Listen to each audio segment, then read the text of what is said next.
말씀입니다. 제가 가진 성경으로 구약성경 1284쪽쯤에 있습니다. 오바댜서 1장 1절부터 4절, 1절부터 3절은 제가 읽고 마지막 4절은 합독하겠습니다. 오바댜의 묵시라, 주 여호와께서 에돔에 대하여 이와 같이 말씀하시니라. 우리가 여호와께로 말미암아 소식을 들었나니 곧 사자가 나라들 가운데 보내심을 받고 이르기를 너희는 일어날지어다 우리가 일어나서 그와 싸우자 하는 것이니라. 보라, 내가 너를 나라들 가운데 매우 작게 하였으므로 내가 크게 멸시를 받느니라. 너희 마음의 교만이 너를 속였도다.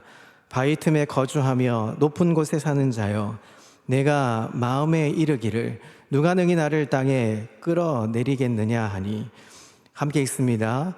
내가 독수리처럼 높이 오르며 별 사이에 깃들일지라도 내가 거기에서 너를 끌어내리리라. 여호와의 말씀이니라. 아멘. 할렐루야. 오늘도 하나님의 은혜와 평강이 삶에 넘치시기를 그리스도의 이름으로 소망합니다. 영화 중에 제가 좋아하는 영화 중에 한 영화가 있습니다. 1998년 세계적인 영화상 아카데미에서 작품상, 감독상을 비롯해서 11개 부분의 이 상을 탔던 영화가 있습니다. 타이타닉이라는 영화. 아마 한 번쯤은 보셨을 겁니다. 이 영화가 얼마나 명작이었는지 최근에도 몇 년 전에도 다시 재개봉하는, 극장에서 개봉하는 그런 만큼 굉장히 큰 아주 명작으로 손꼽힙니다. 이 영화는 실제로 일어났던 사건을 배경으로 만들어진 영화입니다. 1912년 영국은 거대한 배 한 척을 만들었습니다. 선체 길이만 해도 259m, 그리고 46,300톤의 거대한 초호화 여객선이었습니다. 그 배는 영국이 해양제국이라는 이 명예를 걸고 자기들의 영광을 세계 만방에 자랑하기 위해서 만들어졌습니다. 그 거대한 여객선의 이름, 그 이름은 그리스 신화의 이 거대한 족속들, 거신족이라는 그 거신족의 이름을 딴 타이탄이라는 이름을 따서 타이타닉이라는 이름을 지었습니다. 영국은 해양제국이라는 이 명성에 걸맞게 가장 크고 가장 튼튼하고 가장 호화스럽고 화려한 배를 만들었던 것입니다. 그래서 사람들을 그 배를 가리켜서 뭐라고 불렸냐면 하나님도 침몰시킬 수 없는 배라는 별칭이 붙을 만큼 아주 엄청나고 크게 튼튼하게 지었던 배로 자랑을 했습니다. 이 배가 처음 출항할 때 온 세상이 아주 떠들썩했습니다. 영국을 출발한 이 타이타닉은 대서양을 건너서 미국의 뉴욕을 목표로 아주 거만한 항해를 시작했습니다. 첫 항해 때 그 배에 탔던 사람들이 자그마치 2,208명이나 되었습니다. 당시에 어마어마한 숫자가 탄 것이지요. 타이타닉은 모든 것에 최고가 되고 싶어 했습니다. 크기도 최고, 호화스러운 것도 최고, 모든 것이 최고로 만들어진 것이었습니다. 거기에다가 첫 항해 때 한 가지 더 최고가 되고 싶었습니다. 그것은 속도였습니다. 그래서 타이타닉은 전속력으로 대서양을 가로질러 가고 있었습니다. 미국의 뉴욕에 도착했을 때 최고로 튼튼하고 최고로 크고 튼튼한 배, 거기에다가 호화스럽기까지 하고 거기에다가 아주 속도도 빠르고 최고 속도로 달려서 가장 빠른 배로 칭송과 명성을 받고 싶어 했던 것이죠. 그래서 선장은 아주 전속력으로 최고 속도로 빨리 달려가기를 원하는 마음으로 이제 선원들을 재촉했습니다. 그런데 첫 항해를 나섰던 그 거대하고 호화스러운 이 배는 4월 14일 뉴펀들랜드 해역에서 빙산에 부딪혀서 그만 침몰하고 맙니다. 승선자 2,208명, 그 중에 무려 1,513명이 배와 함께 수장되고 말았습니다. 해양사고 중에 최고로 큰 사건의 한 이름을 아주 불명예스럽게 이름이 올렸죠. 후의 역사는 타이타닉을 바벨탑 사건을 견줄 만한 인간의 교만이 만들어낸 비극 중의 비극이라고 비평가들이 평가를 했습니다. 하나님도 침몰시킬 수 없다.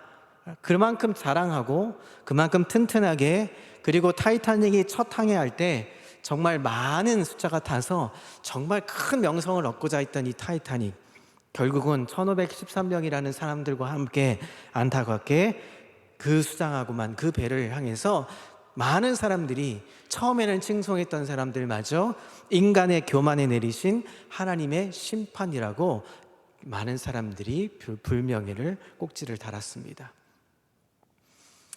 엄청난 과학의 발전, 그리고 그로 인해서 현대인과 인간들의 이 아주 자랑할 만한 아주 놀라운 사건이었지만, 놀라운 배였지만 결국은 어떻게 됐습니까? 교만에 빠져서 결국은 모든 게 아픔으로 끝나는 사건이 되었던 것입니다. 사랑 성도 여러분, 이 현대의 지식 사회만 교만에 빠져 있는 것은 아닌 것 같습니다.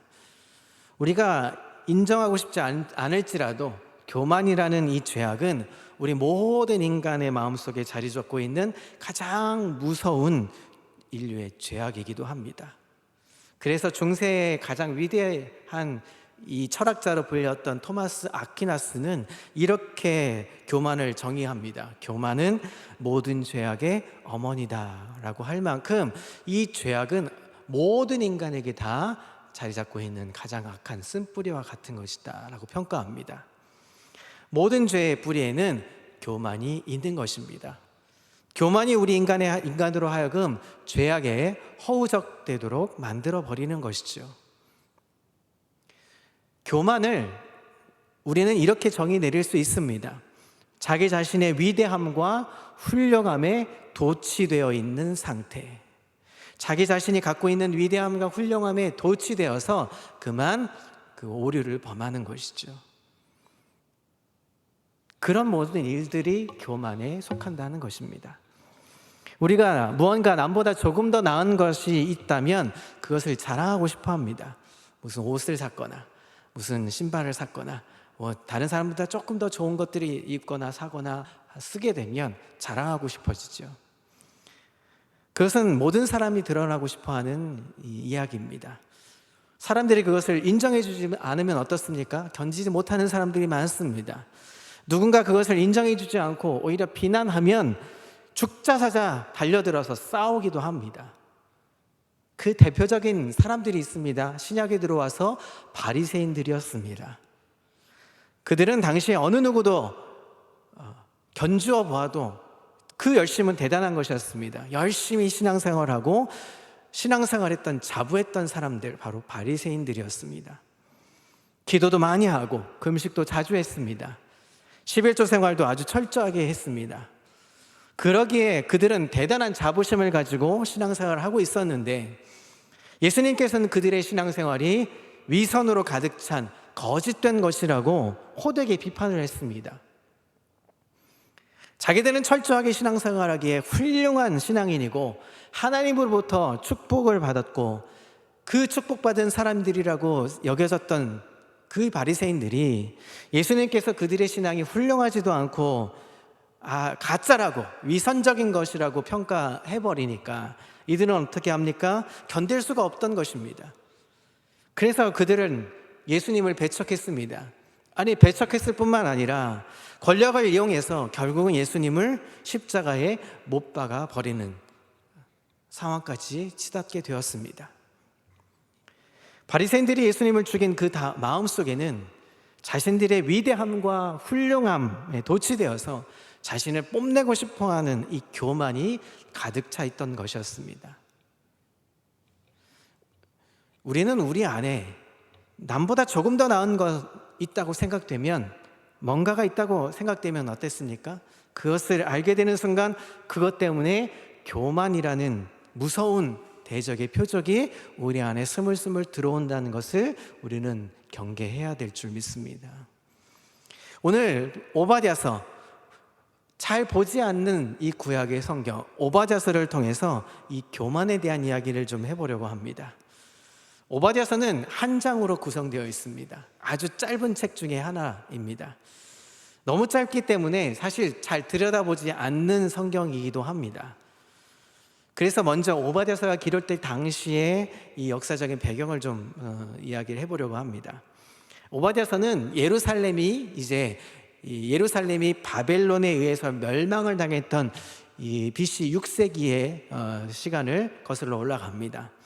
예루살렘은 언제 바벨론의 포로가 되냐면 BC 주전 586년에 이제 바벨론에 멸망당하고 포로로 잡혀갑니다. 이때 에돔 족속이 바벨론을 도와서 유다가 멸망하는 것을 돕습니다. 뒤에 10절에서 14절 말씀에도 보면 에돔 사람들이 어떻게 바벨론 사람들을 도왔는지 나오고 있습니다. 에돔은 동맹군들과 함께, 이 바벨론의 동맹군들과 함께 예루살렘을 침공합니다. 이 남쪽 유다의 예루살렘을 침공해서 사람과 재산을 늑탈을 합니다. 약탈하고 아주 강제로 빼앗아 버리죠. 유다 민족의 고통을 위로하기는커녕 멸시하고 조롱했습니다.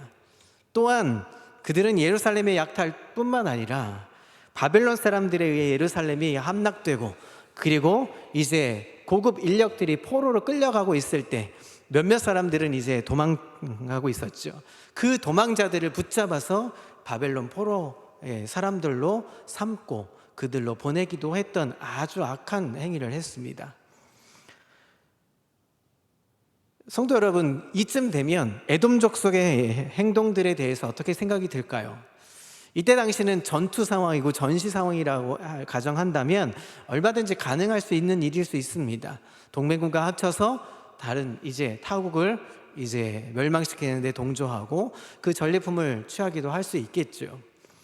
그러나 에돔과 유다의 족속의 관계를 잘 살펴보면 에돔 족속이 행한 일들이 해서는 안 될 일인 것을 알게 됩니다. 왜 그럴까요? 에돔은 누구의 후손일까요? 바로 에서의 후손들입니다. 유다는 누구의 후손입니까? 유다는 바로 야곱의 후손입니다. 그러니까 에서와 야곱은 어떻습니까? 두 사람이 형제지간이었던 것이죠. 비록 야곱의 이 형의 장자권을 빼앗은 것 때문에 이 형제지간이 이제 뒤틀어집니다. 그러나 야복강 나루에서 이제 에서의 가족들과 야곱의 가족들이 이제 다시 회유하는 모습을 보게 되죠. 서로 화해를 합니다. 어쨌든 에서와 야곱이 형제지간이라는 것은 무엇을 의미합니까? 두 족속이 한 핏줄이라는 것입니다. 그런데 이 형제관계임에도 불구하고 에돔이 유다를 어떻게 대했습니까? 침략자인 바벨론에 대항해서 유다와 힘을 합쳐서 바벨론을 무찌른 것이 아니라 반대로 바벨론과 합세해서 뭔가 이득을 취하고 싶은 마음에 유다를, 형제 나라였던, 동생의 나라였던 이제 유다를 침공한 것입니다. 오히려 형제의 나라를 버리고 침략자와 한패가 되어서 멸망시킨 유다를 멸망시킨 아주 악독한 일을 한 것이죠. 해서는 안 될 일을 한 것입니다. 오늘 우리가 읽은 이 오바댜서 1장 1절부터 4절에 보면 에돔 족속에 향하여서 하나님이 이렇게 말씀합니다. 3절을 보겠습니다. 자, 3절 우리 빨간 글씨만 한번 읽어볼까요? 시작. 너의 마음의 교만이 너를 속였도다. 에돔 족속은 자기들이 가지고 있는 아주 작은 위대함에 스스로 도취되어 있었습니다. 그것이 자신을 속이고 자신을 멸망으로 내몰고 있음에도 그것을 깨닫지 못하고 있었던 것입니다.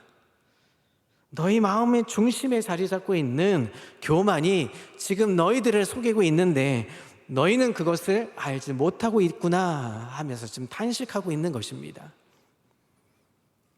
3절에 보니까 교만이라는 단어가 나옵니다. 여기 교만이라는 단어의 원어적인 의미는 이런 겁니다. 물이 끓어 넘치다라는 단어입니다. 물이 끓어 넘치는 것과 같은 것입니다. 끓는다는 것에 파생된 말입니다. 물이나 음식이 끓어 넘치면 어떻겠습니까? 흘러 넘치죠. 그런 것처럼 자기 자신을 과대평가해서 거만이 마치 물이 끓어오르는 것처럼, 끓어서 넘쳐 흐르는 것처럼 보여진다는 것입니다. 지금 에돔이 그런 상태의 모습을 보여주고 있습니다. 에돔은 형제나라 바로 에서의 후예였던 유다를 그렇게 침공했습니다. 자, 그러면 어떤 교만이 있었길래, 어떤 마음의 상태였길래 이 에돔이 그런 마음을 가졌을까요? 에돔은 지금 사해를 아시죠? 이 사해 남동쪽에 바위가 많은 산악지대에 살고 있었습니다. 그래서 그들은 자연적으로 만들어진 동굴이나 아니면 인공적으로 바위를 빼서 그 안에 집을 지었습니다. 수도인 베트라라는 곳이 있습니다. 약 3km의 좁은 아주 안반이 높은 안분으로 구성된 계곡을 통과해야만 들어갈 수 있는 수도 베트라였습니다. 여러분, 페트라라는 이집트에 가보시면 유적지를 가보신 적이 있을지도 모르겠습니다. 그 페트라가 바로 에돔 족속에 속한 곳입니다.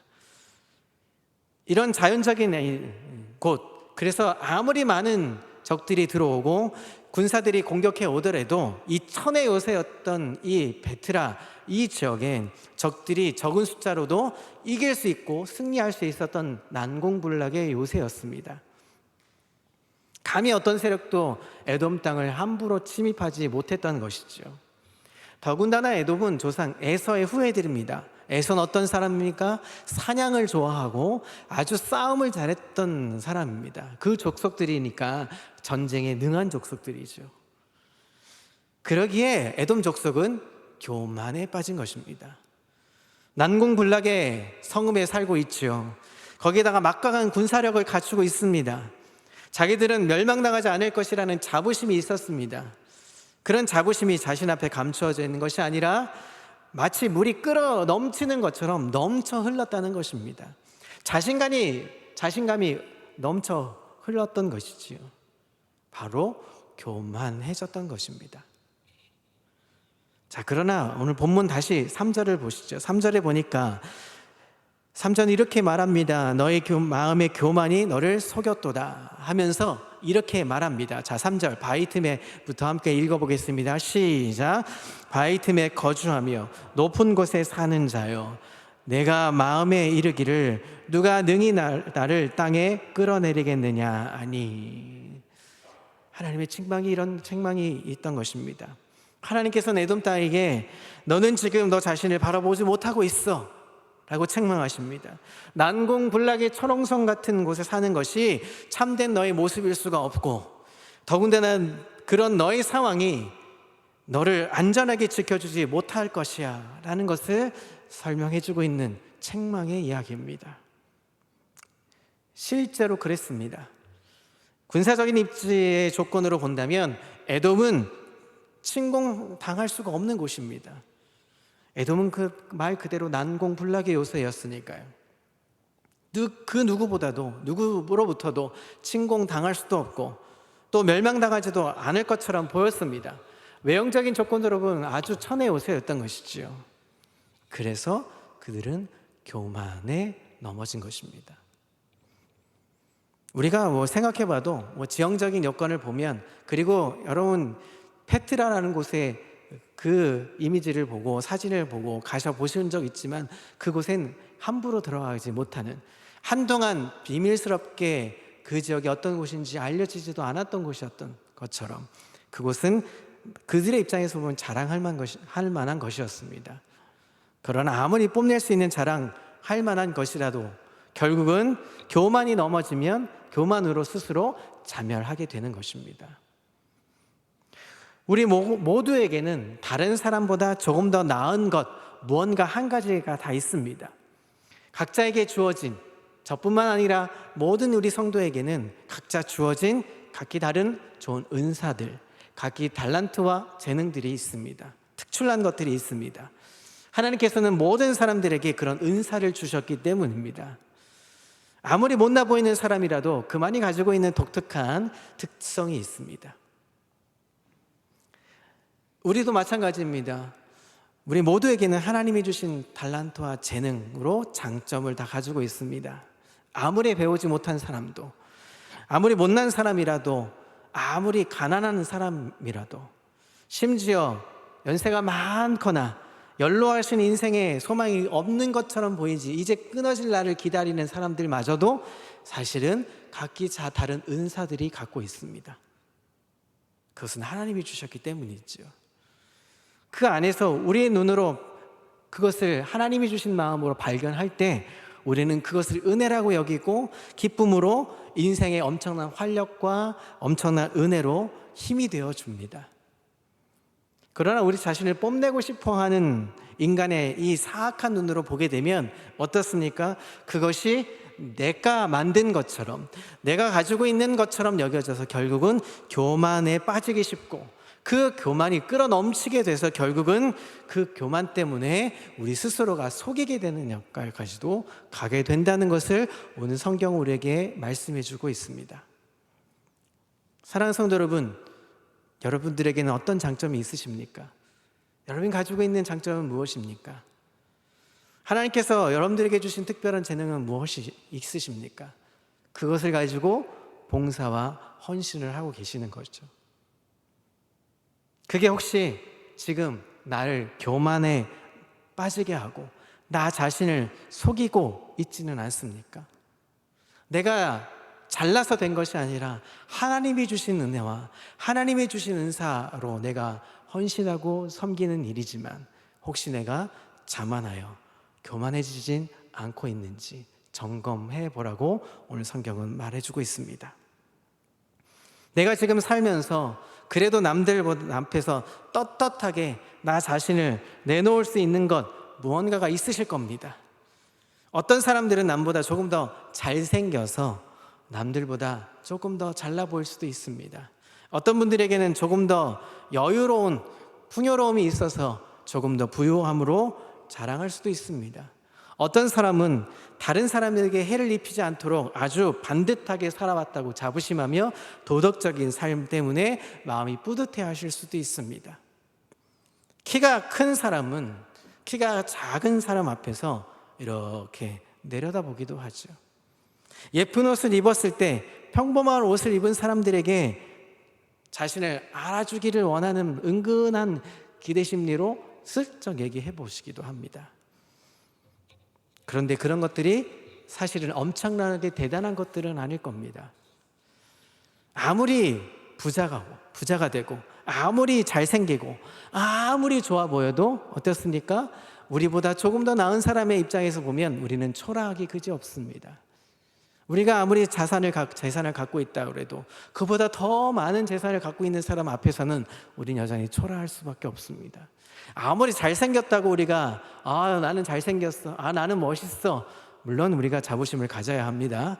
그러나 그 잘생겼다는 이유 하나만으로 우리가 뽐낸다면 여러분 TV에는 더 많이 더 잘생기고 더 예쁜 사람 얼마든지 많다는 것에 우리는 잠시 멈칫합니다. 도덕적인으로 인격적인 삶을 산다고 하더라도 우리보다 더 나은 헌신을 하고 더 멋있는 삶을 사는 사람들은 얼마든지 많이 있습니다. 그러니까 어떻습니까? 우리는 교만해질 수가 없는 것이죠. 신앙적으로도 마찬가지입니다. 남보다 더 열심히 기도하셨습니까? 철저하게 11조 생활을 하셨습니까? 남보다 더 많은 성경을 읽고 더 많은 성경 공부를 하셨습니까? 주일 성수하는 데에는 그 어느 누구보다도 내가 자부심이 있어 할 만큼 자랑하실 수 있습니까? 그런데 여러분 기억해야 될 것이 있습니다. 남보다 더 열심히 기도하고 남보다 더 철저하게 11조 생활하고 남들보다 더 많은 성경을 읽었다 한들 그것이 우리에게 자랑거리가 되지는 못하는 것입니다. 당연한 것이지 자랑할 수 없다는 것이지요. 그것을 우리는 스스로 속지 말라고 오늘 성경은 이야기하고 있는 것입니다. 미국에 유명한 부흥사가 있습니다. R.A. 토레이라는 목사님이 있습니다. 이 목사님이 어느 날 한 여인이 찾아와서 상담을 받았습니다. 한 연인이 찾아와서 자신의 그 안타까움을 이야기하면서 어떻게 기도하면 될까요? 하고 상담을 했습니다. 목사님, 저는 예수님을 조금 더 화끈하게 좀 믿고 싶습니다. 조금 더 뜨겁게 믿고 싶은데요, 충만한 가운데 살고 싶은데 그것이 잘 이루어지지 않습니다. 부흥회도 참석해보고 목사님 말씀하신 그 여러 집회도 좀 참석해봤습니다. 그런데 도무지 은혜가 되질 않습니다. 어떻게 하면 좋을까요? 여러분, 우리도 그런 종종 고민을 하지 않습니까? 어떻게 하면 더 뜨겁게 하나님 믿고 사랑할 수 있지 않을까 고민할 때가 있으시죠. 토레이 목사님은 그 여인에게 이렇게 다시 한번 질문을 반대로 던졌습니다. 요즘 뭐라고 기도하십니까? 그래서 그 여인은 기도하는 것들에 대해서 줄줄이 기도 제목을 나열하면서 이야기했습니다. 그러자 토레이 목사님이 이렇게 얘기합니다. 그러면 오늘부터는 딱 한 가지만 기도해 보십시오. 하나님, 나 자신을 알게 해 주십시오. 하나님, 나 자신을 똑바로 보게 해 주십시오. 이 기도만 한번 해보십시오. 이 여인은 목사님 말씀대로 철저하게 딱 한 가지만, 그 많은 기도 제목들 중에 딱 한 가지, 하나님, 나 자신을 알게 해 주십시오. 하나님, 나 자신을 똑바로 보게 해 주십시오 라고 매일 기도했다고 합니다. 한참을 기도한 후에, 얼마 후에 기도 응답처럼 자신을 하나님께서 응답시켜 주신 모습을 환상처럼 보게 됐다고 합니다. 간절히 기도했던 중에 자신을 보게 되었는데, 그런데 그렇게 좋아 보였고 열심히였고 헌신하려고 했었던 나의 모습이 반대로 추하고 더럽고 머리부터 발끝까지 하나도 깨끗한 것이 없게 보였다는 것입니다. 온갖 죄악으로 물들어 있는 자신의 모습, 지금까지는 감추어져 있던 추악한 모습들이 적나라하게 보이기 시작했답니다. 너무 부끄러워서 남편에게 불평할 수도 없고, 너무 부끄러워서 자녀들에게 말 한마디 건네지 못하고, 그렇게 나의 추한 모습 때문에 견딜 수가 없었고 기도할 수밖에 없었다고 찾아와서 다시 토레이 목사님께 얘기합니다. 그랬을 때 토레이 목사님이 한 가지 더 제안을 합니다. 너무 창피해요 하고 있을 때 목사님이, 자, 이제는 십자가를 보게 해 주십시오. 십자가의 은혜를 알게 해 주십시오. 이 딱 한 가지의 기도만 해보라고 이렇게 부탁을 합니다. 이 여인은 간절하게, 하나님, 십자가를 알게 해 주십시오. 하나님, 십자가의 은혜를 알게 해 주십시오 라고 매일마다 기도했다고 합니다. 얼마 시간 지나지 않아 하나님의 응답처럼 훅 지나갑니다. 그랬더니 십자가의 보혈의 피가 나를 머리부터 발끝까지 깨끗하게 해주시는 것을 체험했다는 그런 이야기가 있습니다. 내가 너를 사랑하노라, 그 한마디에 다시 그 은혜 받고 도전받았다 하는 유명한 일화가 있습니다. 사랑하는 성도 여러분, 우리가 우리 자신을 참된 모습을 보지 못하면 우리 마음 깊은 곳에 내재되어 있는 이 죄악의 쓴뿌리, 교만이 우리를 잠식하고 우리를 속여버립니다. 그래서 뭔가 내가 자랑하는 것이 자부심이 아니라, 감사가 아니라, 은혜가 아니라 반대로 교만이 되고, 반대로 불평이 되고, 그렇지 않으면 상대적으로 다른 사람을 비방하고 비판을 하는 요소가 되어버린다는 것입니다. 하나님의 은혜를 깨닫지 못하면 그 누구에든 원망하고 불평하게 되는 것입니다. 왜 우리 마음에 분한 마음이 생깁니까? 왜 섭섭한 마음이 들까요? 왜 억울하다고 생각이 들 때가 있을까요? 그것은 아직도 다른 사람보다 내가 조금 더 나은 게 있어, 다른 사람보다 내가 조금 더 나아 보여, 자신의 의의를 드러내고 싶은 욕심 때문은 아닐까 싶습니다. 우리 안에 우리를 속이고 있는 이 교만, 한낱 모래성에 지나지 않는다는 사실을 기억하시는 저와 여러분 되시기를 그리스도의 이름으로 소망합니다. 그래서 4절에 이렇게 말합니다. 내가 독수리처럼 높이 오르며 별 사이에 깃들일지라도 내가 거기서 너를 끌어내릴 것이다 라고 하나님이 질책을 하고 있는 에돔 땅, 에돔 족속에게 질책을 하고 있습니다. 사랑하는 성도 여러분, 교만이라고 하는 우리의 자아가 깨지지 않으면 하나님께서 우리 인생 전부를 깨트려 버실 수 있습니다. 스스로 독수리처럼 높이 올라간다 하더라도, 심지어 밤하늘의 별들이 운행하는 그 높은 자리에까지 올라간다 할지라도 결국은 하나님께서 반드시 끌어내신다는 이 심판의 말씀, 이 말씀 가운데 우리도 다시 한번 우리 삶을 돌아보고 나 자신을 돌아보고 겸손해질 수 있는 저와 되시기를 소망합니다.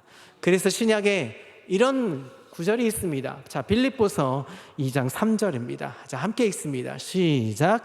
아무 일이든지 다툼이나 허용으로 하지 말고 오직 겸손한 마음으로 각각 자기보다 남을 낮게 여기라. 자기 스스로를 높이는 교만의 노예에서 벗어나서 모든 일에 다툼이 일어나는 곳을 벗어나서 모든 일에 허영을 끝내버리고 오히려 겸손한 삶으로 하나님께서 우리에게 주신 이 부름에 합당한 삶을 살기 위해 겸손으로, 겸손한 마음으로 하나님께 나아가는 저와 되시기를 그리스도의 이름으로 소망합니다. 내가 다른 사람보다 높은 자리에 있다고 결코 교만해질 수 없습니다. 왜냐하면 하나님 우리를 아름답게 창조해 주신 이유는 그 교만의 굴레를 벗어서, 교만의 종노릇하는 것을 벗어 던지고 오히려 나를 스스로 낮춰서 하나님의 영광을 드러내는 삶으로 살라고 우리에게 도전하셨기 때문입니다. 그 모습을 예수님이 스스로 본이 되어 주셨고 스스로 낮은 모습으로 이 땅에 오셨고 우리를 위해서 구원하셨기 때문입니다. 우리는 자랑할 것이 없습니다. 우리는 스스로 교만해질 수가 없는 것입니다. 그래서 우리는 스스로 속이지 말아야 하는 것입니다. 마지막으로 갈라디아서 6장 4절 말씀 읽고 이제 말씀을 정리하려고 합니다. 함께 읽습니다. 시작. 각각 자기의 일을 살피라. 그리하면 자랑할 것이 자기에게 있는 것에서도 남에게는 있지 아니하리니. 우리 스스로가 우리 자신을 스스로 살피게 되면 우리 스스로 자랑하지 못합니다. 우리 스스로 교만해질 수가 없습니다. 스스로 우리를 속일 수가 없는 것입니다. 사랑하는 성도 여러분, 예수 그리스도의 마음을 품고 겸손하게 섬김의 삶으로 그 헌신의 자리에, 은혜의 자리에, 감사의 자리에 나아갈 수 있는 저와 여러분들이 되시기를 그리스도의 이름으로 소망합니다. 교만이 우리를 속일지라도, 교만이 우리를 속이려고 우리를 호시탐탐 옮길지라도 하나님이 나와 함께 하시기에 하나님의 부름의 자리에 나는 겸손하게 나아갑니다. 하나님 우리를 지켜주시고 함께 해주십시오 라고 기도하는 멋진 하나님의 사람들, 우리 평강의 식구들 다 되시기를 그리스도의 이름으로 소망합니다. 우리